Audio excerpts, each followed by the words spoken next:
Sobrang saya nga ni Norme dahil ngayong araw na to dumating na yung in-order natin na skim coat at tile adhesive. Kibale itong dumating nga ay ito na yung gagamitin natin para sa bahay. Sobrang dami, di ba? Pero at least isang deliver na para hindi na tayo mamroblema. Saktong-sakto kasi may mga part na sa bahay na tapos na sila mag-waterproofing at maglagay ng plexiband. After daw kasi ng mga ganun ay maglalagay na sila ng skim coat. Alam ko bago sa paningin nyo, itong Panda na skim coat at tile adhesive at may mga ibang brand na nakasanayan na nating gamitin. Pero kasi napili namin tong Panda kasi balita namin mas mabilis at madaling i-apply itong skim coat nila. Pero dahil nga hindi naman kami nagtatrabaho sa construction, so yung mga gumagawa sa bahay natin ang tinanong natin kung kumusta naman yung Panda.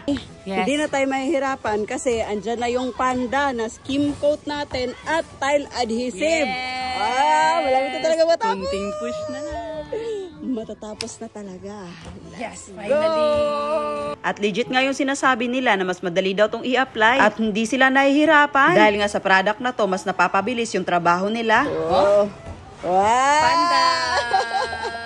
Bagay pala sa iyo yung green. Grabe, may pa-t-shirt pa talaga sila at meron pang tarpaulin. Habang tumatagal na nakikita ko si Norme at yung Panda ba, parang nagkakamukha na sila. Charla! Siyempre, sobrang saya namin kasi dito sa pagpagawa ng bahay natin, marami din kaming natututunan at nade-discover na ibang bagay. Hoy Norme, kaharap mo lang yung resibo, wag na kumunot yung noo mo. Nga pala, kung gusto nyo din subukan tong Panda na skim coat at tile adhesive, pwede naman kayo mag-message sa page nila. Nasa Davao City sila at nagdi-deliver din naman sila. Affordable na, tapos maganda pa yung product. Buti na nga lang din na-discover talaga namin tong brand na to. Kasi matagal na din pala to sila sa market. Malakas sila sa Luzon pa lang. Pero dito sa Mindanao, lalo na sa Davao, andito na din sila. Syempre, kailangan din talaga natin maging wais at maging sure sa mga ginagamit natin, lalo na sa bahay. Kasi kung hindi tayo mag-iingat, tayo din ang magkakaproblema pagdating ng panahon. As of now, yung pinakagamit muna natin ngayon, itong skim coat. Sa kadahilanan nga na hindi pa naman magsisimula sa pag-tiles. Ang top priority ngayon ay ang preparation para sa final na pintura natin. At nasabi ko nga sa last vlog natin na hindi pala basta-basta ang pagpintura dahil sobrang daming steps na gagawin dito. Una is waterproofing, pagkatapos flexiband. At dito na papasok yung paglagay nila ng skim coat. Sa pagkakaintindi ko, batak ito para mawala yung mga bitak-bitak or mga part na hindi pantay sa wall natin. So masasabi ko din talaga na sobrang laki ng tulong ng skim coat para mas maging maganda yung magiging resulta para sa pagpintura natin. At based sa observation ko, after nila maglagay ng mga skim coat, ay may mga part pa sila na nililihaan nila. Tapos maglalagay na sila ng primer at alam nyo ba itong primer sobrang baho talaga nito. I mean sobrang lakas ng amoy niya. Naalala ko dati doon sa photography studio namin. Kami lang kasi yung nagpipintura doon. At sa sobrang tapang ng amoy ng primer na yan, para na kaming malasing talaga. At na-realize din namin na mali din pala yung steps namin sa pagpintura doon. Pero at least ngayon, okay na, 'di ba? Kasi may mga idea na kami at alam na namin kung ano talaga yung dapat gawin.